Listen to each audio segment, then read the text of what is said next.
Health இன்சூரன்ஸில் ஒரு health insurance company பாலிசியிலேருந்து இன்னொரு health insurance கம்பெனிக்கு மாறிக்கிறதையும், ஒரு பர்டிகுலர் கம்பெனியில் எடுத்த பாலிசியிலேருந்து அதே கம்பெனியில் வேறு பிளானை நம்ம சூஸ் பண்ணுறதையும் வந்து போர்ட்டபிலிட்டின்னு சொல்லுவாங்க. இது எந்தெந்த காரணத்துக்காக இந்த போர்ட்டபிலிட்டியை பண்ணிக்கலாம் அப்படிங்கிறத பார்க்கலாம். நம்பர் 1 வந்து கவரேஜ் அமௌண்ட் நீங்கள் எடுத்திருப்பீங்க. 10 லட்சம், 15 லட்சம், 5 லட்சம் அந்த மாதிரி எடுத்திருப்பீங்க. அது போதுமானதாக இல்லை அப்படின்னா நீங்கள் போர்ட்டபிலிட்டி பண்ணிக்கலாம். ரெண்டாவது வந்து உங்கள் கவரேஜ் அமௌண்ட்லேருந்து 1% அல்லது 2% வந்து உங்களுக்கு ரூம் ரெண்ட் கொடுக்கணும். அந்த மாதிரி கொடுக்க மாட்டேங்கிறாங்க அப்படின்னாலும் நீங்கள் வந்து இந்த போர்ட்டபிலிட்டியை பண்ணிக்கலாம்.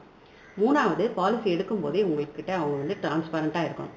ஸோ இன்சூரன்ஸ் கம்பெனி வந்து உங்களுக்கு கம்ப்ளீட்டாக எல்லா டீட்டெயில்ஸையும் கொடுத்துருக்கணும். அதில் ஏதாவது சொல்லாமல் விட்டுருந்தாலோ டிரான்ஸ்பரன்சி இல்லை அப்படின்னாலும் நீங்கள் வந்து இந்த ரீசனுக்காகவும் போர்ட்டபிலிட்டி பண்ணிக்கலாம்.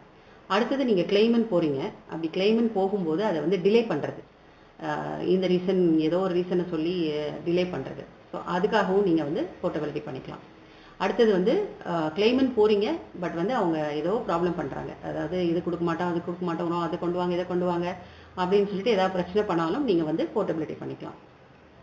அடுத்தது வந்துட்டு கோபேன்னு சொல்லுவாங்க. கோபேனா என்ன அப்படின்னாக்கா, பாலிசி எடுக்கிறதுக்கு முன்னாடியே வந்து இன்சூரன்ஸ் கம்பெனி ஒன்லி 50% தான் பே பண்ணணும், பாலிசி ஹோல்டர் 50% பே பண்ணணும் அப்படிங்கிற விஷயத்த வந்து அவங்க முன்கூட்டியே வந்து உங்களுக்கு வந்து சொல்லணும்.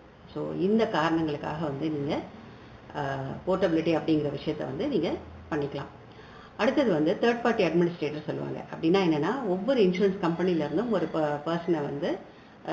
ஒவ்வொரு பர்சனை வந்து ஹாஸ்பிட்டலில் உட்கார வச்சுருப்பாங்க. ஸோ நீங்கள் வந்து சர்ஜரிக்கு 2 நாள் முன்னாடி வந்து நீங்கள் அவங்கக்கிட்ட போய் டாக்குமெண்ட்ஸ் எல்லாம் கொடுத்துட்டு கிளியரன்ஸ் வாங்கிக்கணும்.